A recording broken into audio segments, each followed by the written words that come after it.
안녕하세요. 알파균입니다. 오늘은 인사에 대해서 알아볼게요. 고용이라고도 할 수 있죠.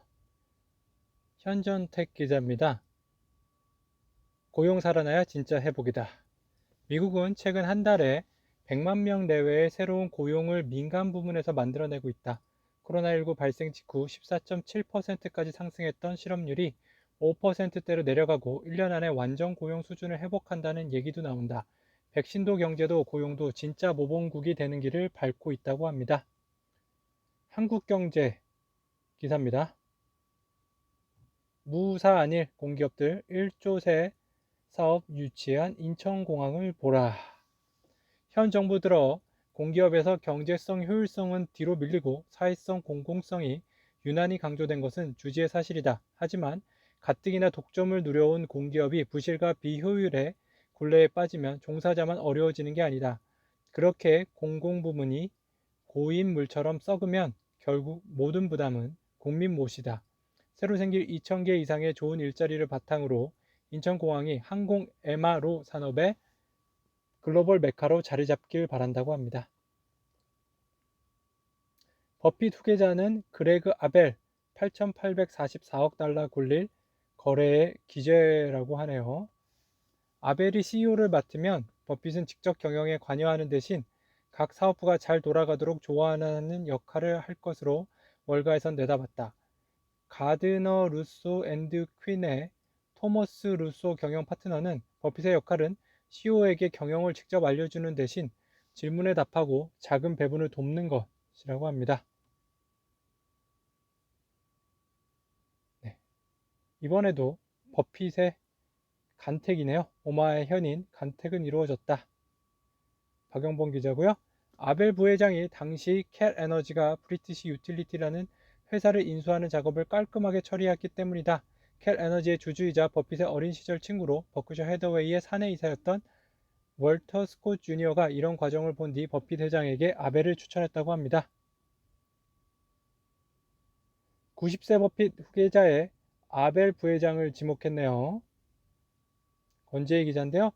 1962년 캐나다 알버타주 에드먼턴에서 태어난 아벨은 노동자 계층 주거지역에서 하키를 즐기며 평범한 청소년기를 보냈다. 캐나다 알버트대에서 무역을 전공했으며 졸업 후에는 프라이스 워터하우스 쿠퍼스에서 회계사로 일하다 칼 에너지로 직장을 옮겼다. 이후 미드 어메리칸으로 이름을 바꾼 이 회사가 1999년 버크셔 해드웨이 인수되면서 버핏과 처음으로 인연을 맺게 됐다고 하네요. 네. 형지 가스텔바작 대표의 장남 최준호 됐네요. 골프의 골프복 브랜드인 가스텔바작은 3일 이사회를 열고 최준호 패션그룹 형지 부사장 38 대표이사로 선임했다. 최 신임 대표는 형지그룹 창업주인 최병호 회장의 장남이라고 합니다. 김종우 기자네요. 벤처붐 타고 VC 업계 성과급 대박. DSC 심사역 17억 원 최고 연봉 받았네요. 에이티넘 인베스트먼트에서 지난해 10억 원 이상 고액 영번자가 2명 나왔습니다. 신기천 대표가 14억 2,200만 원, 황창서 사장이 13억 9,100만 원 받았고요. 황 사장은 성과급으로 10억 원에 가까운 금액을 수령했어요. 최근 성산한 세계 펀드의 핵심 인력이었다는 점이 수준 높은 성과급으로 이어졌죠. 네. 다른 VC 성과급도 한번 표에 정리됐는지 보겠습니다.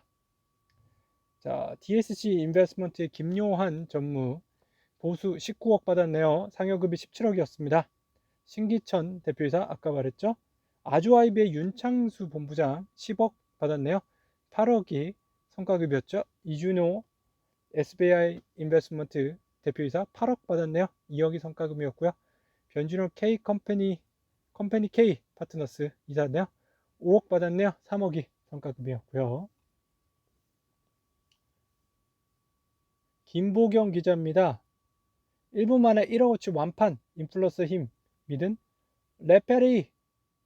지난해 4월 레페리에 합류한 오수훈 최고재무 책임자 CFO 겸 부대표는 미국 펜실베니아 대학교 와튼스쿨에서 경영금융학을 전공한 후 모건스탠리 애널리스트로 7년간 일했다. 국내 유통 대기업을 분석해 기관 외국인 투자자 등 주식시장 큰손들에게 추천하는 업무를 맡았다. 1989년 동갑내기 최인석 레프리 대표와 우연히 만났는데 그 자리에서 3시간을 훌쩍 넘길 정도로 대화가 잘 통했다고 합니다. 김유경 기자입니다. KTNG 창업휴직 1호 나왔습니다. 파격적 제도로 ESG 실천하네요. KTNG의 사내벤처 휴직 제도는 파격적이에요. 휴직 기간은 최대 2년, 휴직 기간 동안 회사는 급여를 전액 공제합니다. 휴직이 끝난 후에는 기존 부서로 복직할 수 있는데요. 계속 사업을 하고 싶다면 그때 퇴사를 결정할 수 있으며 퇴직 시 휴직 기간은 근속 기간에 산입합니다. 이런 파격 제도가 있다는 사실을 아는 직원은 많지 않은데요. 정종규 대표도 퇴사를 고민할 때가 돼서야 알게 됐을 정도입니다.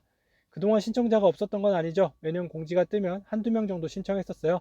입사 5년차 이상이면 누구나 신청할 수 있지만 어려운 심사 과정으로 인해 쉽게 선정되지 못하곤 했다고 합니다.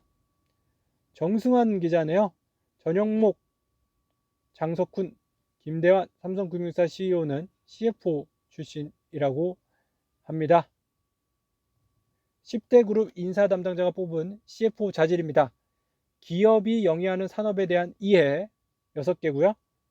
1위입니다. 리스크 관리 1위, 회계 관련 직무 경험 2위, 소통 능력 3위, 신규 비즈니스 창출 ESG에 대한 이해 등등이 있네요.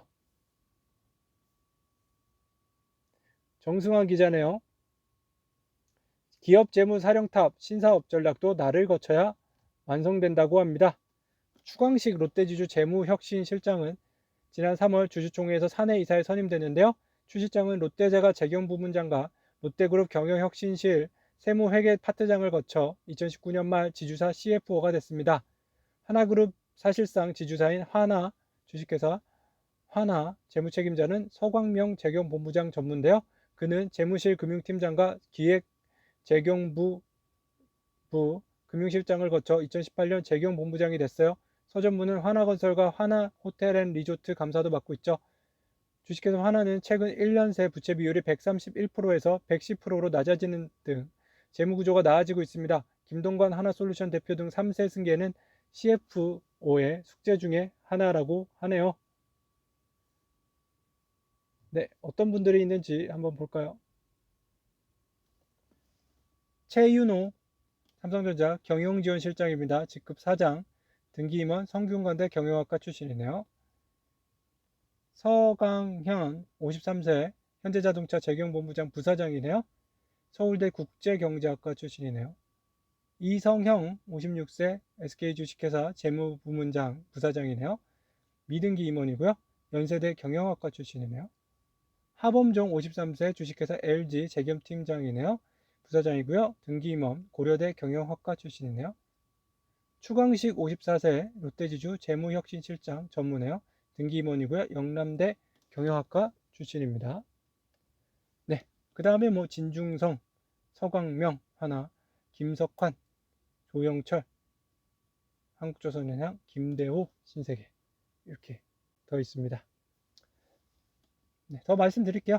전중성 포스코는요, 전략기획본부장 겸 글로벌 인프라 부문장이고요. 부사장, 대표이사고 고려대 법학과 출신이에요. 서광명 58세 주식회사 하나는 재경본부자 전무국 미등기 임원회 고려대 경영학과 출신이네요. 김석환 59세는 주식회사 GS 재무팀장 겸 경영지원팀장 사장이고요. 등기임원 계열사고 고려대 경제학과 출신이네요. 조영철 60세 한국조선해양 경영지원실장 부사장은 미등기 임원이고요. 고려대 농업경제학과 나왔습니다. 김대호 50세 주식회사 신세계 재무담당 상무는요. 미등기 임원이고 강운대 수학과 출신입니다. 네, 강운대 수학과 출신 응원합니다. 김화평 기자입니다. 철강업계 연봉킹 장세주 동국제강 회장, 2위는 동생 장세욱 부회장이라고 하네요. 금융왕도 전자공시 시스템에 따르면 장세주 회장은 지난해 급여 24억 7,500만원과 상여급 16억 800만원을 비롯해 기타 근로소득, 건강검진 및 학예구제 휴가비, 의료비 지원 등으로 1,800만원을 추가로 받는 등 총 41억 100만원을 수령했어요. 장세욱 부회장은 기본급 20억 600만원, 성과급 13억 200만원, 기타 소득 1000만원 등 모두 33억 1800만원을 받았어요. 두 오너 경영진 이 같은 보수는 전년 대비 각각 64%, 64.5%, 64.4%, 64.5% 많은 금액입니다. 이처럼 장회장 형제가 높은 보수를 받은 원인은 대폭 계속된 실적 때문이라는 게 동국제강 설명이고요. 실제 동국제강은 지난해 신종 코로나 바이러스 감염증 코로나19 대유행에도 눈에 띄는 실적 개선을 달성했습니다. 동국제강의 2020년 연결 기준 매출액은 5조 2,061억 원, 영업이익은 전년 1,646억 원보다 79% 늘어난 2,947억 원을 기록했습니다. 같은 기간 당기 순이익은 817억 원은 적자에서 694억 원 흑자를 기록하며 2017년 이후 3년 만에 흑자 전환에 성공했습니다. 네, 오늘 알파균의 경제뉴스 여기까지 전해드릴게요. 즐거운 하루 되세요.